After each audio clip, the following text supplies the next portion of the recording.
tubaarikalla sabula n'i y'a jateminɛ hakili de bɛ adamaden ni dafɛn tɔw bɔ ɲɔgɔn na i m'a ye ni mɔgɔ min hakiliko gɛlɛya ye mɔgɔ min sɔrɔ tuma dɔ danfaraba t'a ka kɛtaw ni baganw cɛ ayiwa i m'a faamu n y'a faamu o de kama a fɔ ko hakili ɲɔgɔn tɛ bien sabula ale de ye mɔgɔya ye ale de bɛ danfara don ni dafɛn tɔw ni ɲɔgɔn cɛ e ko hakili ye mɔgɔya ye ko maa si tɛ sɔn k'a ka hakili ka dɔgɔ maa si tɛ sɔn n ka k'a fɔ ka ne ka hakili ka dɔgɔ ni hakili n'a fɔra sa k'i hakili ka dɔgɔ a bɛ n'a fɔ i yera ko dɔ la komi n'i man kan k'a kɛ an bɛ deli ka fɔ yan nɔ ko n'a fɔra ko karisa e fana sa a bɛ sɔrɔ i yera yɔrɔ dɔ la i kan ka ye yɔrɔ min na wali i yera ko dɔ la i man ka ye ko mun na hakili dɔgɔya b'i n'a fɔ ko caman b'i ka dɔnniya jɛ i ka ɲi ka minnu kɛ i t'olu kɛ donc mɔgɔw bɛ a jateminɛ cogo dɔ i n'a fɔ ko dɔgɔyama don o de kama mɔgɔw tɛ sɔn a fɔli ma bila ye mɔkɛ ko ne ma maa si tɛ sɔn k'a fɔ i hakili ka dɔgɔ a ko mais furucɛ jugu o hakili ka dɔgɔ ko furumuso jugu o hakili ka dɔgɔ ko janfanci ka hakili ka dɔgɔ faso janfala hakili ka dɔgɔ o ye tiɲɛ o ye tiɲɛ parce que u b'u ka kɛta kɛ o u m'u ka jɔ u ma jɔ u jɔyɔrɔ la o e mɔgɔ min bɛ ka faso janfa ni hakili dɔgɔya tɛ i kan ka fɛn min makara i man k'o janfa dɛ ko hakili ko faso janfala ye hakili ka dɔgɔ hakili ka dɔgɔ don a bɛna fɔ sisan e ka du e ka ɲi ka du makara o tɛ tiɲɛ ya k'i ka dudenw makara mais n'i yɛrɛ kɛra gɛlɛya lase baa y'u ma dun o tɛ hakili dɔgɔya ye ko sinji janfara o hakili ka dɔgɔ bɛɛ y'o kelen parce que i b'a dɔn mɔgɔ ka ɲi ka adamadenya taabolo dɔw de ye fɛn dɔw bɛ yen nɔ o y'i ta ye fɛn dɔw bɛ yen o y'i dɔ ye naamu nka ni e yɛrɛ kɛra o kɛlɛbaga ye a bɛ n'a fɔ i y'i yɛrɛ kɛlɛ a bɛ n'a fɔ i ye gɛlɛya lase i yɛrɛ ma donc e t'a dɔn min ka ɲi i ma o e sinji o y'i dɔ de ye o tɛ tiɲɛ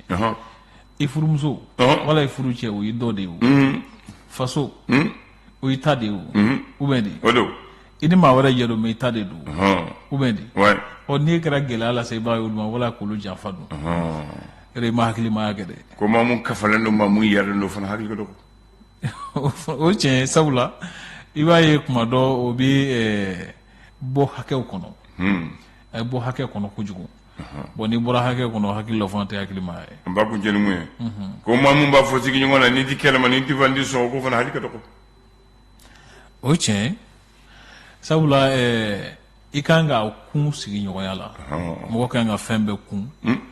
i kan ka sɔn ko ka k'i la i kan ka sɔn fɛn ka f'i ma sabula sigi ko don a ka ca waati kelen ko tɛ tile kelen ko tɛ tile fila ko tɛ si baara don ne y'o sigi kɔnɔna n'i ko ko nin tɛ kɛ nin tɛ fɔ a bila i hakili la i b'a la ka i yɛrɛ bila ala pilasi la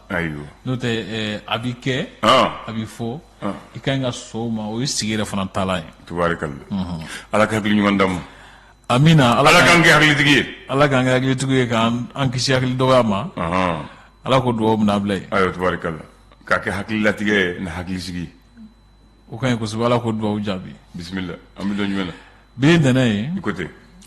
février kalo tile 19 don san 2024 fasiribaw ye sɛbɛnni kɛ fasirigɛfo kɔnɔ an bɛna lajɛ fɛrɛtɛ fɔlɔ kumaba ka se ka dɔw ɲɛfɔ mɔgɔw ka faamuyali sɔrɔ ko dɔw la bila ye tubaarikalla ayiwa an ka daminɛ lese ko wele ale ko di ale ko fɔr ɲasin bɛ yen ni ale togo jamana ɲɛmɔgɔ ye sɔrɔnadonba fana don CEDEAO ni Niger ni ɲɔgɔn cɛ a y'a sɛmɛntiya k'a fɔ ko Mali ni Burukina ni Niger ye latigɛ min ta ka bɔ CEDEAO la k'u jɔrɔlen don a ko la kosɛbɛ k'u b'a la ka a ko ɲɛɲini sigikafɔ bolo kan min bɛ tali yɛrɛ fana kɛ Dr Boubacar Sadassi ale ka fatuli san 29 sera ko tasibila kɛra ka ɲɛsin maa kofɔlen ma ɲama kɔrɔ kuranin na o ko minnu bɛ jaw ta ka bila bɔlɔlɔ sanfɛ n'a wele ko video mani ko dɔ tara ka tunu ni a ye mɔgɔ dɔw fɛ minnu bugunatigɛ ma dɔn Ablaye Ndane. Naam. Ni ye le républicain ale ko di ko Farinya Simbe y'a sɛmɛntiya ko sigikafɔ bɛ se ka kɛ halisa kumaɲɔgɔnya bɛ se ka kɛ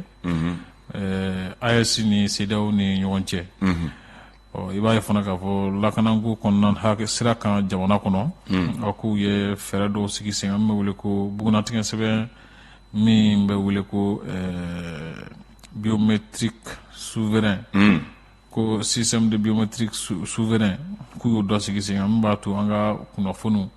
jamanadenw ka kunnafoniw bɛ se ka to jamana yɛrɛ bolo cogo min na ko marabaaw ye a ko dɔ sigi sen kan Ablaye. O kɔfɛ ko maa minnu bɛ kɛ sababu ye ka dankari kɛ jamana ka basigi la o ko sariya b'a la ka fɛɛrɛ tigɛ walasa olu bɛ se ka bali ka wulikajɔw kɛ cogo min na Ablaye. L'indicateur du renouveau. Parti Sadi Cile ko kiiri ko bɛ segin ka daminɛ bi Bamakɔ komini kiiribulonba la Ablaye. N da to kuma na. Ayiwa ko Mali ni Burukina ani Niger. Naam. mɔgɔ minnu bɛ bɔ olu ka de 89 k'olu gɛnna Côte d'Ivoire ko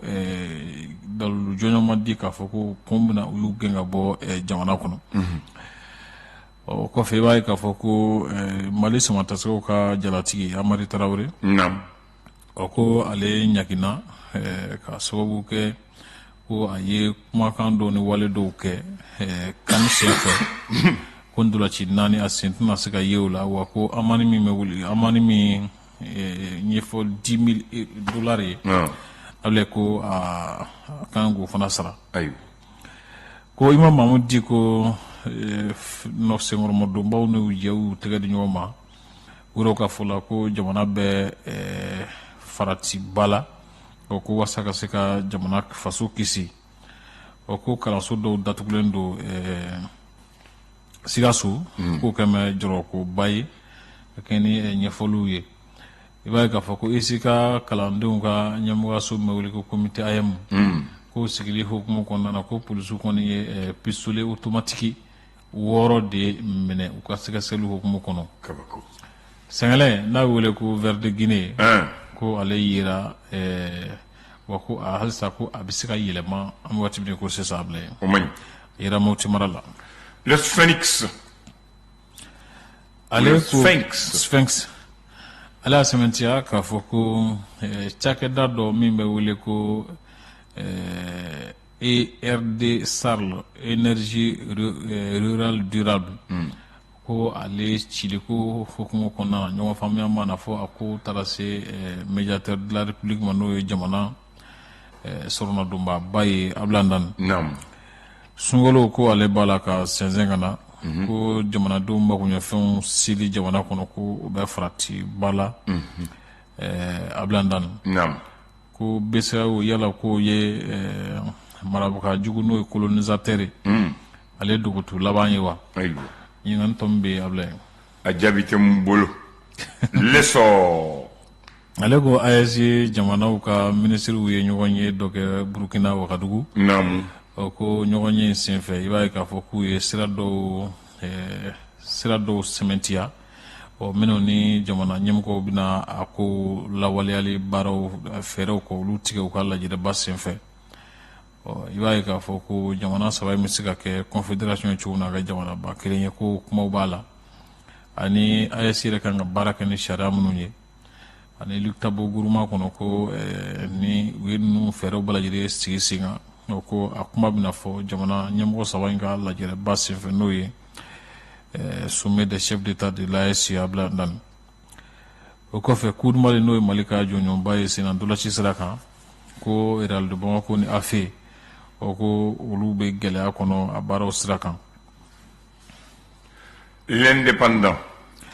Ale ko Amadou Baba Cissé ko ale sugandira ka bila ala ka hinɛ Sunbeli Buboyi Mayiga nɔ la.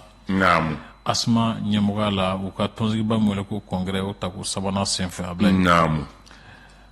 I b'a ye k'a fɔ ko Imam Mahamudu Diko ni u jɛ u k'u y'a sɛmɛntiya k'a fɔ ko jamana marabagaw t'a la k'u ka layiduw timɛ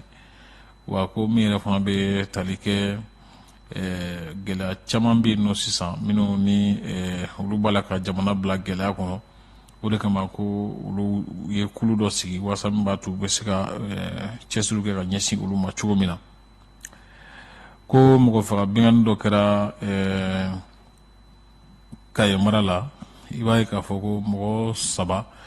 olu bɛ baara kɛ Bintu Gold la ko mɔgɔ 3 ni tora k'u da fɛ ani ka fara mɔgɔ wɛrɛw kan ko Union africaine ka ɲɔgɔn dalajɛba n'o ye farafinna ka kiliyan tɔnba ye o kan ka kɛ Ethiopie a kɛra ka ban a kɛra a kɛra de ya ok i b'a ye k'a fɔ ko a senfɛ ko CEDEAO ɲɛmɔgɔ b'ale ye a kan bɔ Mali ni Burukina ni Niger ma ka f'u ka sɔn si ka fɔ ma i b'a ye k'a fɔ Musa Faki Mahamat k'ale a sɛmɛntiya k'a fɔ ko min bɛ tali kɛ farafinna ka kiliyan tɔnba ma se ka fɛɛrɛ jɔnjɔn foyi sɔrɔ fagadafiri waliw la a bila nan le Malien an b'a kuncɛ n'o ye fasoden ale y'a sɛmɛntiya k'a fɔ ko baara kan ka daminɛ waati min na n'a kan ka jigin waati min na ka kɛ ni sariya ye ko baarakɛlaw ka minisiri a ɲini k'a fɔ u ka labato o ko kiiritigɛlaw ma sɔn fiyewu olu ko k'olu tɛ a labato o tɛ baarakɛla ye k'a sariya tɛ boli olu kan dɛ n ko baarakɛlaw tɛ baarakɛlaw don faso de t'u sara ayiwa an ka taa fɛ bɛɛ n'i ka dalu tɛ n ko an ka taa fɛ ne ko ayiwa ko olu kɔnɔ ka sariya tɛ boli olu kan olu bɛ sariya sanfɛ bon o fana ye mun fɔ ɲininkali don u ye mun fana fɔ ka ne fana n b'a fɛ k'a faamu dɛ donc olu bɛ sariya sanfɛ a bɛ n'a fɔ sa ni fiɲɛ bɛ ko 2 la parce que u ye mun fana ayi fɔ u b'u ɲininka dɔrɔn n'u bɛ sariya sanfɛ u k'a fɔ n ye an m'a faamu ayi sariya sanfɛ ko tɛ o o fana ye baraki mun kɛ u ye ɲɛfɔliw kɛ o u ka ɲɛfɔli ye ne ma sɔn cogo di ta parce que olu ye ɲinina mun ko tout le monde n'est pas magistrat dans l'administration judiciaire il y a les secrétaires il y a les greffes il y a l'administration ils doivent être là-bas ayi u y'a fɔ de ko kiiritigɛlaw kiiritigɛlaw bɛɛ tɛ kiiritigɛ o bɛɛ dossier t'u bɛɛ bolo an ka taa fɛ sa ayiwa an ka taa n'an bɛ taa misi aw la yen n'an bɛ taa misi aw o de tuma n ko k'aw ɲɛfɔ tuguni an ka faamu ko conseil économique social et fo syndicat de bɔ ka kuma ayi Mali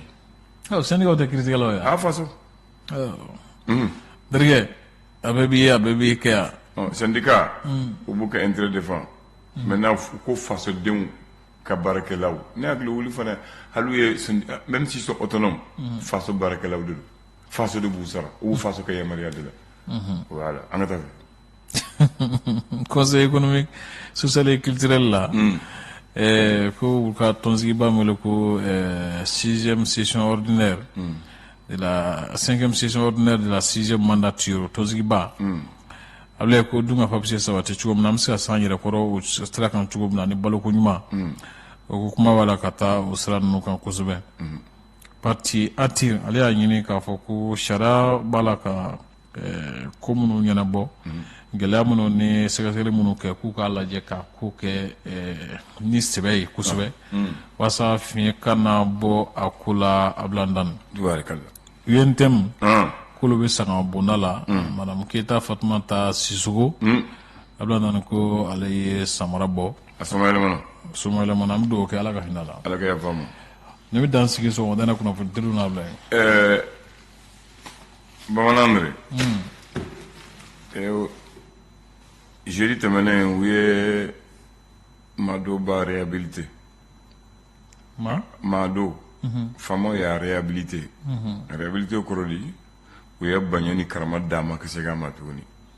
ale bonya min kun ka kan n'a ma d'a ma o ye cɛkɔrɔba ka y'o de cɛkɔrɔba ka ko ni Musa de fanga ta ɲɔgɔn fɛ ka Musa bi ka Modibo bi ka to ɲɔgɔn fɛ olu yɛrɛ ɲɔgɔn janfa ka ɲɔgɔn kɔrɔ Musa yɛrɛ jansiri la k'u minɛ maintenant n b'a fɛ ka mun fɔ ye o de ko le lieutenant colonel cɛkɔrɔba ka y'o mais n b'a fɛ ka mun fɔ mɔgɔw ɲini ko Musa y'u minɛ don min na k'u lebu yɛrɛ dɛ parce que k'u siri fo wɔɔrɔ na kan kariduwa dɔw ka na après k'u kiri k'u rétrogradé k'a kɛ des soldats deuxième classe ye awa mɔgɔw ɲinina o ko cɛkɔrɔba bɛ na taa kaso la waati min na y'a sɔrɔ ils sont plus lieutenant colonel ni colonel ka u maloya fɔlɔ k'u siri kariduwa dɔw ka na k'u kiri k'u condamné après qu'on rétrogradé armée là, ils n'ont plus leur garde, ils sont devenus des soldats de deuxième classe. Donc, Odo, jamana nyema yo nanuye, ka bonya daka, ka grade segama, ka promotion da atogola, police sola. On va faire quoi de faux. Donc, à même moment, il n'y a plus de dondo. Ah bon? Allah ma kinyana. Voilà. Tiens de Ablay. Allez, tu seras d'atout. Sinon, yo, que soldat de deuxième classe, Kabo, lieutenant qu'on est là, soldat de deuxième classe. Ah. Allah ka hinala. Amin Yarabi. Allah ka tiens sangoro ta Ablay. Vous avez dit tiens tu comina. Alors ka galane. Voilà. Tabarikala. Allah ka limandam. Inche. Kambe. Allah ka dora ina no. Amin.